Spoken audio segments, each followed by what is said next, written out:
While many people appreciate the change in weather we see across southern West Virginia on a seasonal and even daily basis, others experience a lot of pain. Braden Petrie and our own chief meteorologist Chad Merrill sat down with a local chiropractor to find out what triggers some to experience these sensitivities with their weather. While most folks appreciate cold fronts that come through in the summer and the change of weather we have through all 4 seasons, it can wreak havoc on others. Yeah, we spoke to a chiropractor in Oak Hill that laid it all out on the table for us. Dr. Christopher Flint is a chiropractor and he practices in the Oak Hill area, and we're speaking to him about changes in barometric pressure and how that impacts the body. And so my first question to you is, what time of the year do you typically have the most number of patients and the most number of complaints from patients of any hurts that they have across their body? The winter.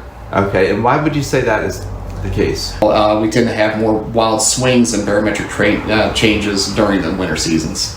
Okay, and how does the change in barometric pressure impact the body? With high pressure fronts pushing in, they tend to prevent tissues from expanding. It pushes more pressure onto the body, and then it prevents soft tissue and vasculature from expanding normally, so it actually becomes more contracted. It's a kind of reverse of the way you would think. But with a low pressure front, which we've had with all these recent storms, you have less pressure pushing on the body, which then allows soft tissue to swell and expand more, vasculature to swell and expand more, leading to more arthritic-based issues, inflammation, hypoxia or lack of oxygen to the brain, to the body, to various organs. What month of the year do patients really start to complain? It's the transition from fall into winter, so that would be October into November and then into December. Any advice you would give to folks who are experiencing difficulties with their body with pressure changes? Well, knowing what's causing it and being able to feel it and predict it. I mean, you're a walking weather vane. You have that. It's a gift and a curse. But looking at a barometric pressure chart app or watching your local weather forecast to kind of chart how the pressures are dropping will give you some foreknowledge of, why am I stiff 2-3 days later, or why do I feel more miserable or have a migraine 2 or 3 days later. You'll be able to kind of accurately predict that. While some folks are sensitive to changes in barometric pressure, others are highly sensitive to your typical summertime thunderstorm. Yeah, so it's not just barometric pressure, and it can also be the ion transfer, and that's, if you go back to your physics, that's your electrons, protons. The electron transfer between the clouds above and the ground below can stimulate sensitive nervous system tissue. So people that have neurological conditions and diseases, people that are recovering from brain damage or have brain damage, people that suffer just basically what we call electrosensitives, and they call it neurasthenia is one of the old terms for it. People that tend to be electrosensitives will feel that. We learned a lot from the chiropractor how the barometric pressure can affect individuals in their day-to-day lives. Yeah, and lightning as well. We're going to take a deeper dive into the data and let you know how the pressure actually fluctuates across our region during all 4 seasons in part 2 of our series. That is coming up in just a little bit. Chief Meteorologist Chad Merrill and Braden Petrie for Newswatch. Yeah, that's good. And I know you and Chad did a story recently. Yeah, we went to see a chiropractor yesterday, and we talked about how weather can impact you.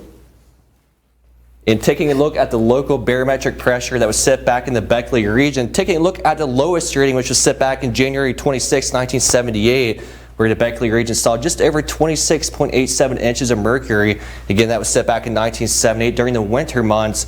Now, as we take a look at the highest reading, that was set back in February 13th of 1981, where that pressure reached 30.90 inches of mercury. And both of these took place during the winter months across southern West Virginia.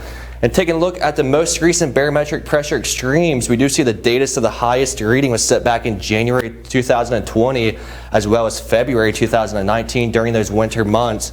And as we take a look at the lowest reading, that was set back during the winter months as well, February 2020 and December 2018. Now here's Chief Meteorologist Chad Merrill with more information.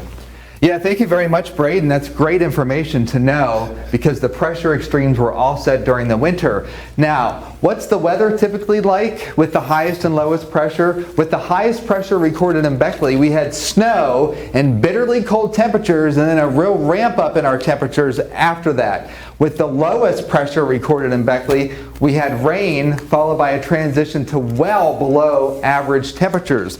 So when we have these wild temperature swings, what we usually have is big changes in pressure across our region. Now, as we take a look at the pressure readings since 2018, where you have these big oscillations in pressure, that occurred during the wintertime, folks. And where you have these lower oscillations, that occurs during the late spring to the early part of the fall season. Now, as we take a look at the pressure change chart in the middle of July, not much of a pressure change across much of the United States. We don't have that big of a difference in air mass, but there was a cold front that pushed through early in the weekend last week that caused the pressure to rise a bit, but notice the strongest pressure rises across New England. So this is characteristic of a summer pattern. Very little change in pressure during the summer across the U.S., but during the winter time is when we have those more pronounced pressure changes that can impact anybody who suffers from the effects of changes in pressure, as the chiropractor mentioned from the first part of our series. I'm Chief Meteorologist Chad Merrill for Newswatch.